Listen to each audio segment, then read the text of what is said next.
Welcome back, everyone, to this week's episode of the Story Dads. This one's a special one. We got our friend Joseph Barkley back with us discussing another Brad Bird movie, The Incredibles. And we're talking about what does it mean to be special? What does it mean to be good at something? What does it mean to embrace your power and ability? How does that come together with other people? A lot of deep stuff in here. Syndrome, maybe one of the best, richest villains written in the last 20 years. We explore that. So stay tuned with us, and thanks for being with us.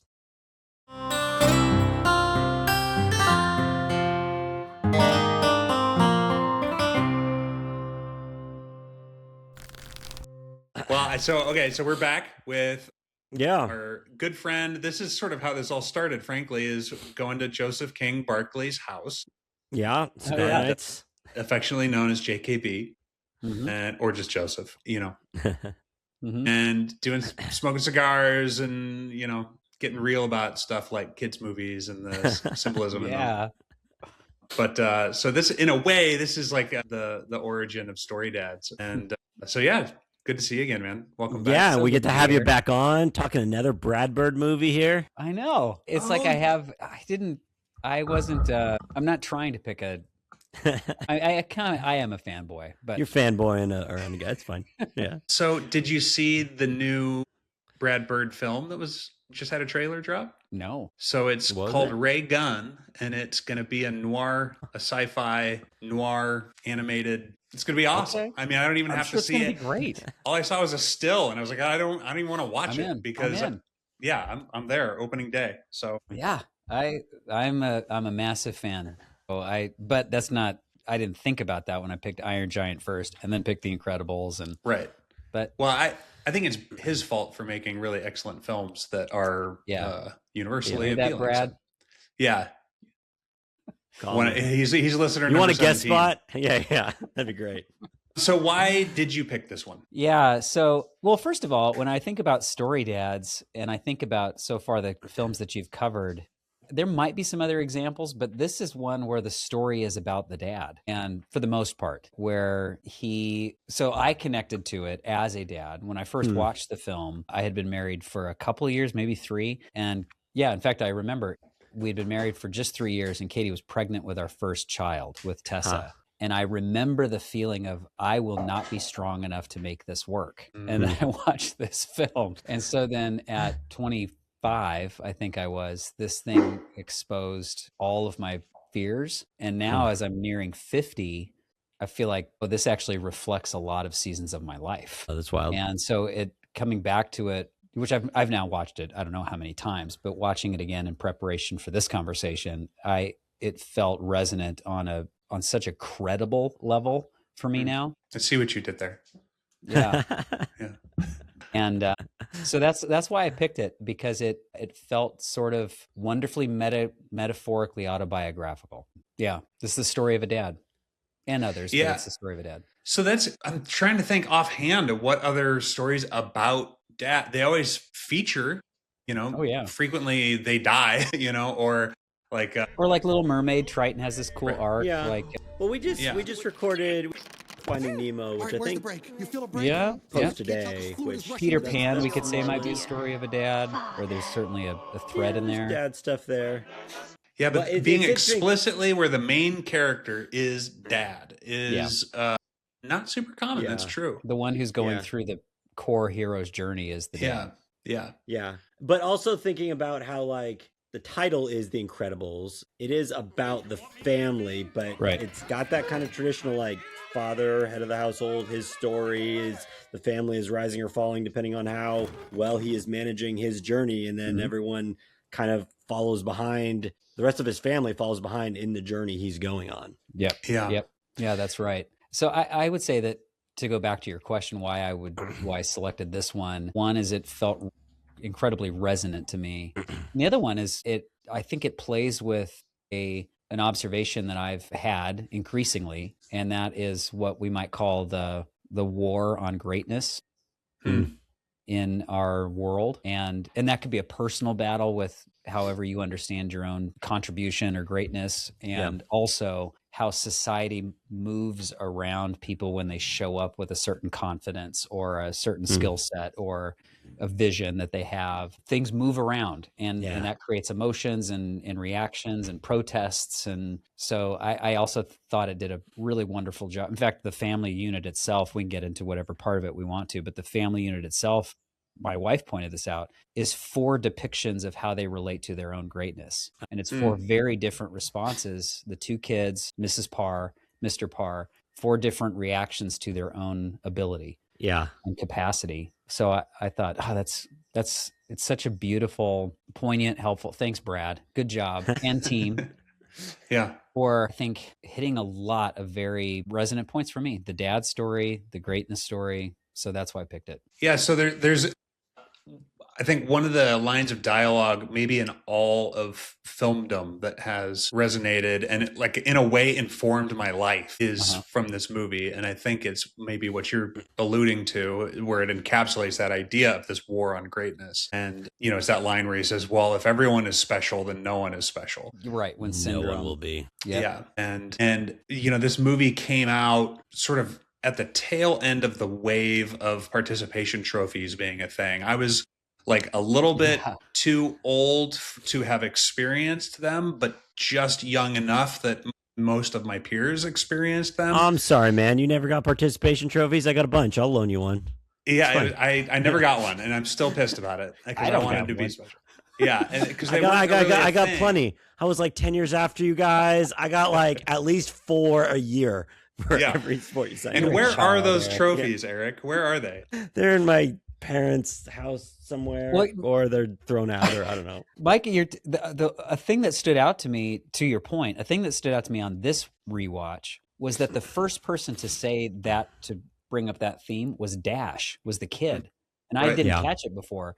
Yeah. But there's this moment, which I wrote down, where Bob, Mr. Parr, is saying, essentially telling him to, like, you got to mute your powers. And Dash is saying, or I suppose it's Mrs. Parr at that point in the film. And then he's saying, like, why can't I do the best that I can do? Dash says this line. And then he then kind of under his breath says, if everyone's special, no one is, which is a mirror of the villain's motive. Yeah. Right. Yeah. So even early on, they're planting the seed that, like, something is wrong. Something is this is not the way the world should work. Yeah. If everybody gets a participation trophy, then no one is. Well, there's a line earlier on where Mr. Incredible kind of says under his breath that I think he's arguing with Elastigirl. They keep creating new ways to celebrate mediocrity. I know, such a great line. It's such a great line. And then he's talking about Dash. He's like, he could go up to that line. He could go out for sports. He'd be great. And she's like, it's not about you, which he's not trying to say that, which is a great, I thought the dynamics between, like, husbands and wives, it's just so true of the maternal instinct is there. Like, the characters in this are so rich in all that they represent, not only about, like, how they approach their powers and their specialness, but just, it's so true to life about men, women, relationships. It's great characters. Absolutely. Well, and the idea that the boy would be experiencing this, and then it's also the villain's, like, actual plan, that on the one hand, it's sort of this, like, go along to get along maternal advice.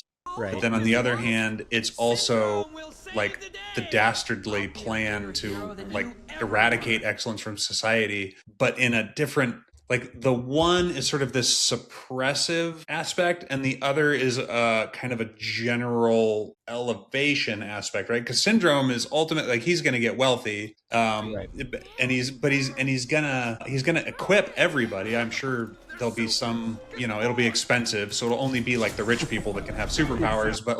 But his whole plan is ultimately because one of them hates excellence and the other one fears the response to excellence.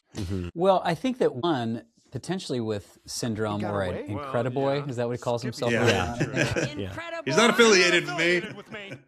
Is that, like, the real trick of it all, and I won't jump to villain comeuppance yet because I think it's brilliant too. I love the villain comeuppance in this film. But what he is trying, I think, as a lot of younger people do, is to integrate their own exploration of their power. Because clearly he's a genius. He's incredibly smart, but he wants to be Mr. Incredible. Yeah. Right. And so he's trying to integrate, like, I know I have a thing, but also I love my dad. My dad does a thing a certain way. So that's very normal, I think, in development. Eric, you could speak more of that than me. But, No, you got it. okay, how does my thing integrate, or how does it compare? And then eventually it's you're differentiating. So how does my thing, how is it better than my parents or whatever? But that's early on. But that's part of what got him into trouble, is bypassing the thing that makes him brilliant, because he needs to like have it co-opted into this vision of Mr. Incredible. Right. And it's still like, that is part of how he creates his evil empire, is still through the brilliance, like his genius. But he carries with him a resentment of what he cannot be. It's envy and resentment that's his power and his genius is channeled into. Yeah. And all the while, it's like, you're amazing. The real greatness that would be a benefit to society is right there in plain sight. Right. Right. But it's spoiled, distorted by this resentment of who you think you should be, or, you know, I mean, I think maybe a protest against what you feel like you can't be, or I think Syndrome is one of the richest villains in just well-written, crafted villain in a kid story. In the last 20 years, there's so many layers of his character, how he fits so well as in opposition to Mr. Incredible, the whole team, his origin story, you can't count on anyone. See these like Instagram reels and stuff that pops up on ways you're.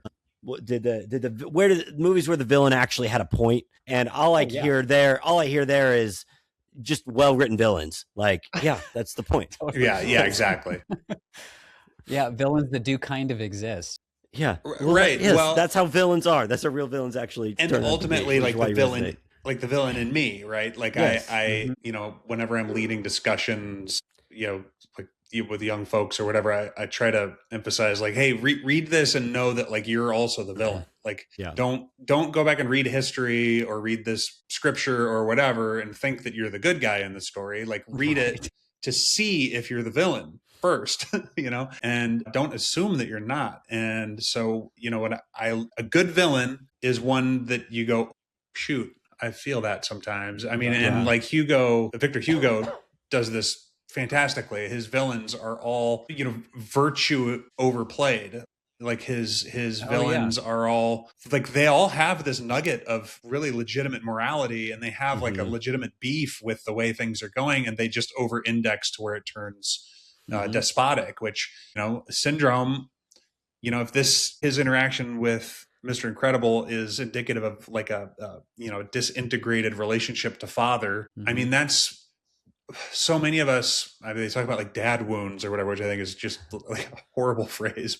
Like, but people wrestle with that. That's something, I mean, as a therapist, you know, that's like canonical. Tell me about your parents, you know, everybody on some level had this disintegration. Has baggage with their parents. Yeah, for sure. Yeah. And it causes a lot of problems if it's unaddressed. Yeah. Right. Yeah. Yeah. And so the thing that it also reminds me back of our discussion of Ralph Breaks the Internet is this zero-sum idea of greatness. And, you know, I don't know if you've listened to that episode yet, Joseph. No, the last one I listened to I don't know the timing of all these, but I've listened to Robin Hood was the latest. Oh, okay, great. Which I love. Yeah. Ralph Breaks the Internet is spicy. It's our angriest episode we've done by far. Yeah. We go in hard. I know what I'm listening to this afternoon. Yeah, that's the one that's going to get me like unhired. I didn't even see it, so. Yeah. Well, when you're feeling spicy, put it on. Okay. But it's got this very zero-sum idea where like there's only so much greatness to be had. That's such a great point. You need to step back from your own so someone else can have some. Yeah. Instead of just going, just be great. No.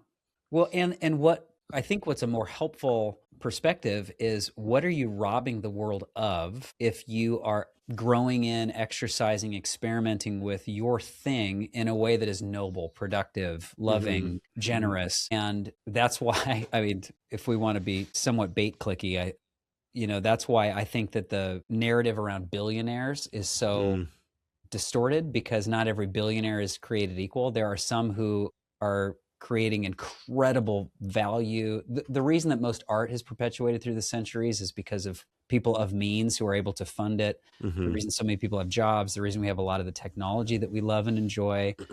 is because there are people who are willing to dare massively crazy, messy, experimental things. And by virtue of that, they do create wealth for themselves and for others. I think the same is true of The Incredibles, is that you're robbing the world of something. The line that I quote from this movie all the time, I did it this morning, was when Bob is so cranky and he comes home from work and he looks over and he's got the neighbor kid on the tricycle. He's like, what are you looking at? Or what are you looking for? Yeah. What are you waiting for? The kid's like, I don't know, something amazing, I guess. Like that's like, imagine the world is like looking at your life with that kind of curiosity, expectation, excitement. I know that seems a little abstract and superstitious, but I think that's just a helpful way of looking at your own potential. Yeah. And like going out and daring greatly and experimenting wildly and having a vision for something that you want to create in the world. There are a group of people, whether they know it or not, who are sitting there waiting for something amazing to come out of your life. And the longer you're either muting yourself to get along, or you're trying to contort yourself to be like somebody that you wished you were. Yeah. The longer we're delaying that kind of value that we can create the world. Which is, that's Syndrome's whole character, and he's trying to fit in to be Mr. Incredible, and then he is denied that, and then he's forever resentful about that, and he falls into this zero sum. I have to pull everyone else down, and it's the story starts off with Mr. Incredible saves that guy, and out of their resentment, he gets sued for saving someone trying to commit suicide. And so we got to cut off all superheroes, and so we just... Which, by the way, a children's movie that goes there. Yeah, right? Yeah. He didn't want to be saved. Between that and Marlon's entire family getting murdered in front of his face, like, Pixar goes hard. Man. Yeah. They do, man. Holy cow. Treating kids like they can handle it, I suppose. Right. And then he's relegated to being an insurance adjuster. Yeah. Yeah. It's so perfect. It's fantastic. It's just purgatory. And the cool thing, one of the things I love being a comic nerd back before comics were mainstream is like, this is the Fantastic Four. And so even the powers that they have are the Fantastic Four powers, but what's clever is the way they moved him around. I mean, except for Dash, he's Quicksilver in the Marvel universe. He's not, there isn't a super fast guy on the Fantastic Four, but they moved the powers around between the members of the family to make it a little more indicative of, their role within the family. And so Dad's the giant, big, strong kind of brute force guy. And Mom is flexible because she's everywhere and taking care of everything and multitasking. And, and the teenage daughter wants not to be seen. And the bubble is, like an evolution that they gave Sue later on, because I think people were like, really? She just turns invisible? They're like, we'll give her force bubbles. And, and then the boy is called force bubbles. Something like that. I think the interns were working that day. Yeah. Called force bubbles. Yeah. Stan called in. I don't know. Give her some powers. Excelsior. Great Stanley impression, by the way. Thanks. It's the best I got. So it's cool to it is. It's archetype without being running around like crazy. Like exactly. Yeah. Which I didn't raise little boys, but both of you are. I promise. Yeah, they all identify with Dash. They all want to be Dash. They all fight over which one they get to be when we watch this thing, and they all want to be Dash. And Dash's giggle in this movie when he gets to be powerful, like I love that scene where he realizes he can run across water. Yeah, he's just like throws his head back and laughs. He's like, "Look how strong I am, Dad." Yeah, it's so good. Yeah, I'm like choking up even thinking about it. Oh. Yeah, it's so powerful. I would say, speaking of the dad perspective, though, and choking up about it, the part that moved me to tears this time, it's even moving me right now thinking about it, is when Violet puts her mask on for the first time. Like she steps out of the cave and realizes, like, I'm powerful. And she has the mask on, but in a way she's not hiding any longer. Right, yeah. It's brilliant. The mask is like the inversion of the unmasked self. Yeah. I got to tell you, as a dad of two daughters, one is 20 now and the second one's 17. I can't get my head around that. I know, it's nuts. Yeah, I have seen that moment in their lives over and over again. That's cool. Like coming into their own, of choosing their own hustle, their own grit, their own resilience. I mean, that's a whole other podcast conversation, but I could talk for hours on what how our daughters showed up during all the lockdowns for 2 years. And that was during my oldest daughter's high school experience. That's a garbage high school experience, but what she chose. Going to college and needing to, chart a new course for herself. And then our youngest daughter and the challenges she's faced and the opportunities she's leveraged. Like seeing that moment where Violet steps out of the cave and like, game on, I have powers. I'm going to contribute to healing and restoration. I'm joining the fight here. Defense. I'm joining the fight. It's a great way to put it. Yeah. Like that's as real as a metaphor could get. I was like, that's holy cool. cow. Well, and it's juxtaposed with the moment they're coming into the island and the plane is exploding and they're like, get ready for the force field. And she's still scared she can't do it. And then, Ms. Incredible or Elastigirl, does her thing to get flexible and balloons them down. And that moment only becomes possible because they face real stakes. They place themselves in a position where they really must. And it's do or die. Those stakes exist on that island. Like those bad guys are on that island, whether they go there or not. And so the other world is where they never go there and the bad guys win. Not to divide the world into good and bad, because the line between good and evil is in every human heart. But that for the sake of like opposition, if you just think of it in terms of high stakes and opposition, and antagonist just means acting against. And so they put themselves into a place where, even if it's accidental, where they're facing real antagonism, and it becomes necessary to manifest this greatness. Not to get like, Oprah Book Club about it, but like something no one has ever accused you of, Micah. That's true. Not once, actually. And I've been accused of a lot of things, but not that. Quick break from the episode. A reminder to go like, comment, subscribe. Drop us a comment. Let us know what you think. Let us know what other movies you want us to watch. We got a bunch of stuff we're still trying to get scheduled, but we're definitely looking for suggestions right now. So if you're loving these, think of some stuff we haven't done and let us know what you want to hear. So hope you're enjoying it, and back to The Incredibles. So that's when we see, it's the same way that you build muscle. It's the same way you build mental resilience, is let me submit myself to the highest stakes that I can do. And how meta is the moment where Mrs. Parr, the last girl, is in the cave with the kids, and she says, in the movies or in the TV shows, and the bad guys are one thing. That's not, and she's in a movie saying this, in a cartoon movie. And she's like, these are not those bad guys. Like they'll kill you. I think she says they will kill you. Yeah. And again, this isn't a children's movie. It's bonkers. Like, no, these are the real deal. So the stakes could not be higher. When Mr. Incredible gets to that the part of the fortress or the lair, and he puts in the code, and then it reveals Syndrome's plan, and it just shows all the supers that have come to the island that he's murdered already. So it's like, I've already eliminated all of these guys. This whole place is a death trap for superheroes. That's been revealed and established by this point. So big stakes here. Yeah, holy cow. So I totally agree. I think that, if we're going to, I think maybe one of the not evils, but the detriments of the war on greatness is that what else stands against the real destructive forces that exist in all of us and in the world around us, if not for noble greatness? Like, I can fix this problem. I said this to a client this morning. I said, real humility looks like confidence. And that's not what a lot of people think. They think humility looks something more like take a back seat, defer, and it can look like that. That's fine. There are times when we've got its place, can let other people drive. But real humility is knowing who you are and knowing who you need. So I can't do all the things, but I can put up a force bubble. I also want a t-shirt that just says force bubble. Force bubbles. All right, we'll get on that. We're working on merch for our 34 listeners.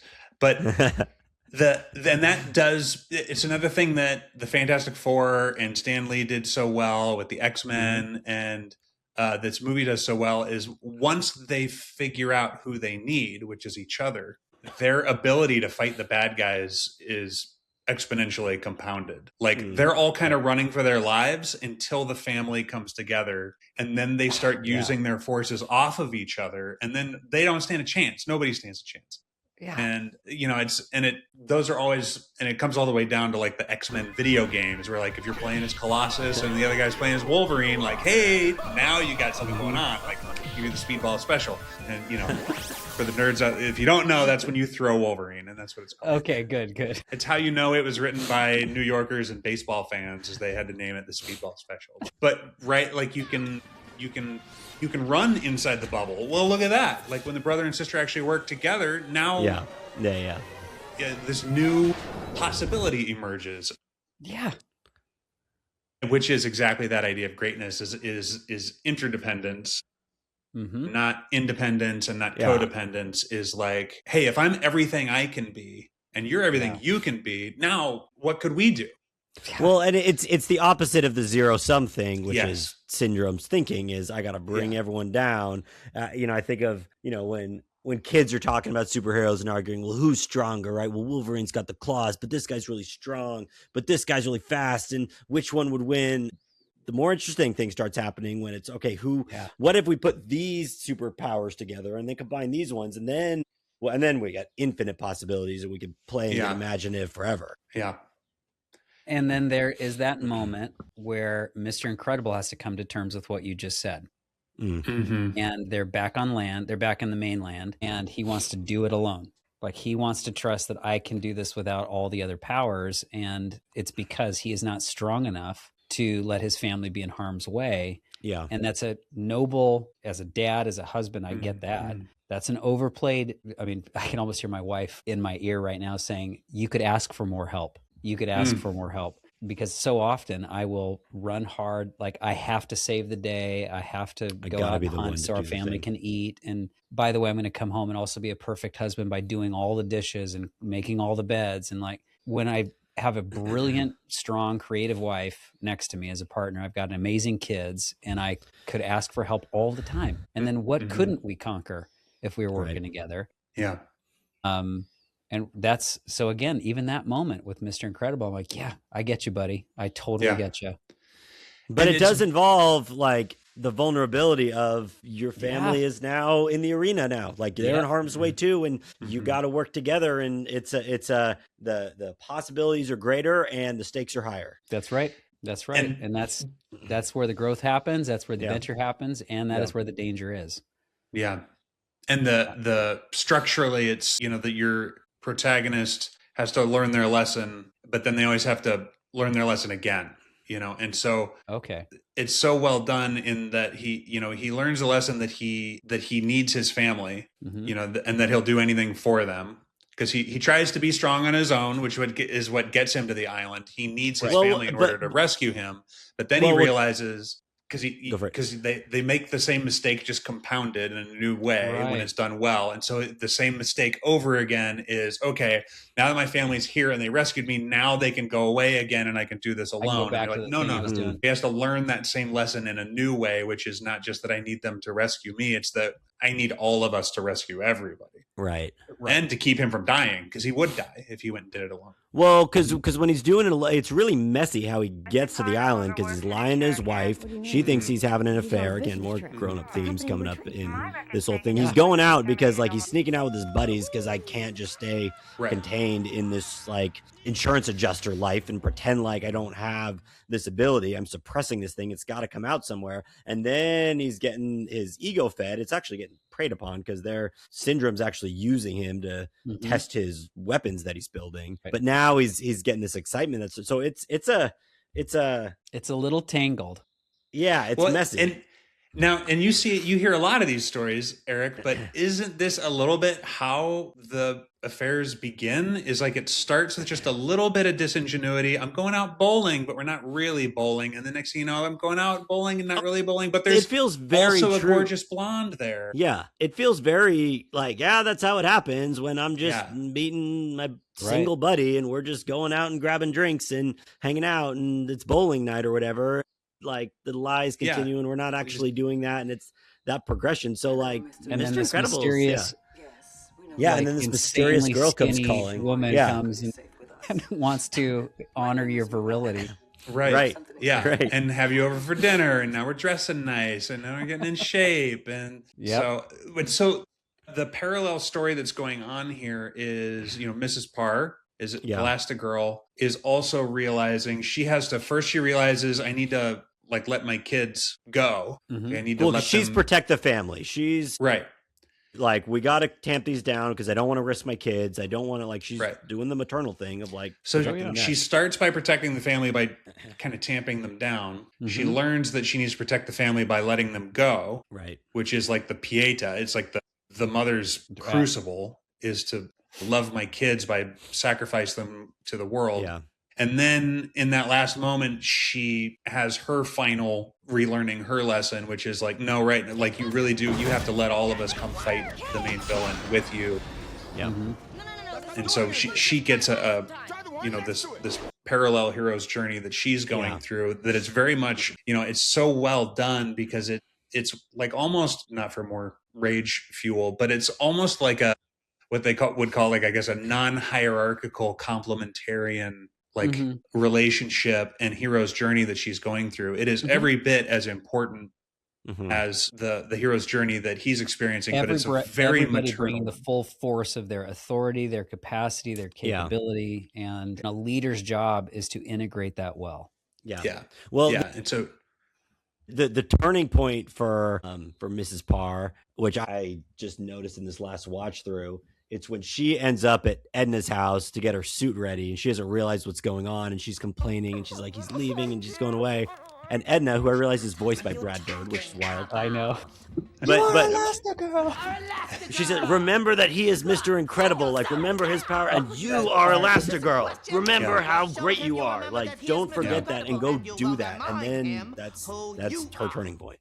Man, isn't that powerful? Like every husband being yelled at by somebody saying, remember she is Elastigirl and you're Mr. Incredible. Yeah, and every wife being yelled at. That's what we all want to hear. Mr. Incredible. Yeah. And you're Elastigirl. Like, that's pretty good marriage counseling, actually. Yeah, right. Yeah. Yeah. And so, Joseph, I wonder about, because I'm not in this phase of parenthood yet, but like there's certain things about who I was that my wife fell in love with that I have to alter or temper or whatever the process is in order to be a father to young children. And then I know someday they're gonna, for those who don't know, I'm a big crier, and JKB is too, so I'll try to get this someday. Hopefully they're gonna be my friends. Eric has a heart of stone. That's right. He's just been through it so much. I hear this every day. This is a typical Thursday for me. He's like, get over it. Doesn't even hand you tissues. That's how hard he is. So someday they're going to be my friends. Sorry. Oh, look at that. Oh, thanks, buddy.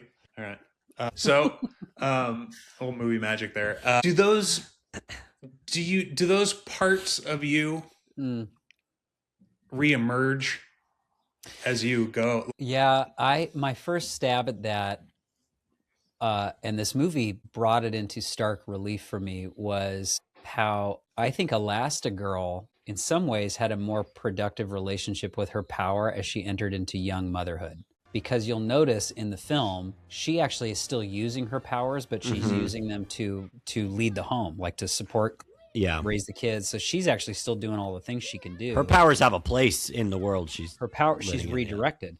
Yeah. And there's a moment where he's, talking to that little old lady as an insurance salesman, and he quite literally says, ironically, I'd like to help, but I can't. I think sometimes, I know this is true for me, what I will do is throw the baby out with the bathwater. When I started as a dad, I thought that all of the things that created all the wonderful, like crazy ideas I had when I was in my early 20s, and that's the guy that Katie met and fell in love with, like that just needs to be shelved. And I now need to fit into a mold of a fairly boilerplate provider. Yeah. And that created disintegration in our marriage. And I'm oversimplifying to make a point. So what continues to happen is a redeployment of the things that are uniquely me. I get to exercise them in different ways, but it's interesting, post-fire, for the listeners who don't know, and I think I mentioned this in the last call, but we lost our house in the Eaton Canyon wildfire, which then gave our family this opportunity to to be the Incredibles. Okay, we're all going to have to figure out something here together. And one of the things, interestingly, that reemerged was my artistic streak. And so there's a creativity that had, I don't know if it's been completely muted, but it certainly, I don't know that I would have described myself as an artist, as a creative, but that's the guy that my wife fell in love with. And so as we've started to rebuild a home and rebuild a future, that stuff now is reemerging. And now I'm supporting my oldest daughter. She's writing music, so I get to be with her in the studio. And so cool. In some ways, yeah, that it is re-emerging or reawakening. But I don't know if it had to completely go away the way that I buried it for so long. Sure. Yeah, that's good. That's my reflection on it. And so again, this movie, it feels wonderfully autobiographical. Yeah. And that's part of its power. I think, like we talked about in the episode with Coco, is the specificity is actually what makes it general. And the fact that it is so personal, and it's so specific to these characters, and it's so committed to their journeys and the realities of their journeys without needing to become, every man, and without needing, it is Mr. Parr's story. It is the Parr family's story exclusively. And that makes it universal in the way that it can, that obviously did affect people, because it's still like, you want to look for family Halloween costumes, The Incredibles is still like one of the number one go-tos, and it's been, 20 years old now, 15 years old. So it's powerful. Speaking of families, Mr. Incredible, I can see my daughter just got put on her school bus, so my clock is ticking. Okay. So let's do villain comeuppance. Yeah. And any last thoughts? Yeah. I took notes on this so we can make quick work of it. Villain comeuppance. So Cape was introduced early as a horrible idea, horrible design, but another great example of how Syndrome doesn't get how to really be a superhero. Like he missed the note, missed the memo. So and because for him it's all facade, it's all dress up. It's all he's playing the part. He's playing the role. Yeah. Because it's kind of funny to look back on all these superheroes with capes. You're like, what was that cape for? Other than maybe like Doctor Who. It's like the cape has no purpose. Spider-Man doesn't wear a cape. Yeah. Like Batman, maybe, Yeah. So I loved it. The note I wrote down here is he dies by the very thing that he used to perform his significance. Like, I have to perform like I matter, and that's the very thing that kills him. And then, of course, there's other things, like it's his system that betrays him, his stuff, because he's doing it all on his own invention. Well, there's so the no capes thing, the wisdom not to have a cape, you idiot. That's from their community. It's from Edna, who's telling them all, like, don't do that. He doesn't have that support in his corner. He's not surrounded by wisdom. He's working off his own genius and his own hubris and his own intellect and ego, and he doesn't see the wisdom of where the pitfalls are around that. Even though there's clearly been like a slew of superheroes who've gotten done in by these things. And we won't talk about it much, but holy cow, the whole babysitter subplot narrative. Oh yeah, like that just plays out on a so well voicemail. Like it's so well done. The other thing about his comeuppance is that it happens in the midst of him getting ready to perform this like constructionist coup, right? Where he's like, I'm gonna steal your children. I'm gonna indoctrinate them into my worldview, my zero-sum, like technocratic, anti-human worldview. And not if I can just go there with it. Do it. And so anyone who wants to take your children and program them into a zero-sum constructionist worldview wherein the special and the great are evil, and wherein they're fueled by bitterness and resentment. May we hope that also they, create their own downfall, which I think they do, because I think the system destroys itself, which is sort of what we see is like his systems destroy themselves and destroy him. And so it's very Oprah Book Club of you to say, though. I get that a lot, and so I think it's just an awesome way to do it, and also nobody has to kill him. No, it's one of those things. Just give him rope. And the fact that ultimately his own machines are the things that consume themselves anyway. as AI starts eating itself as well. Even the whole game of I'm gonna set the robot loose on the city so I can be the one to come in. Like it's self-destructive by nature. Running a psyop. I think that's it. We can the craft of the film. This was another swing at Pixar's development of like hair and the water stuff. We didn't even talk about Frozone and that whole the buddy part of this all. I loved that character. I love the Frozone line when he's asking for like, where's my super suit? Everyone quotes that one, but then he says like, woman, this is for the greater good. And she's like, I am the greatest good you will ever have. What are you talking about? Such a good dynamic of like the tension between men and women around that. Yeah. It's perfect. So, this is like a perfect 4-quadrant. This is, I think, Pixar at its best. I think Brad Bird, is worth his weight in gold. So it's so insanely enjoyable, watchable, quotable, and biographical. Yeah. So it's top shelf for me. We'll have to pull some quotes from this one to get some of our first Story Dads t-shirts made. That's right. Yeah. Force bubbles, Dad. Force bubbles. I still want our first one. They keep creating new ways to celebrate mediocrity. Story Dads. It's brilliant.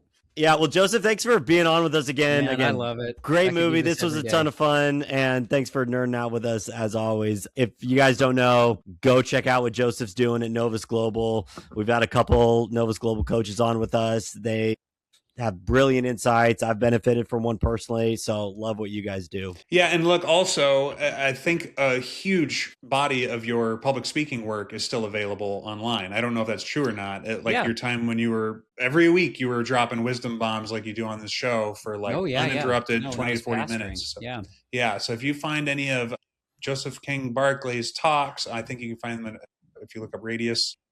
We can get the link. Well, look me up on YouTube. Just look him up.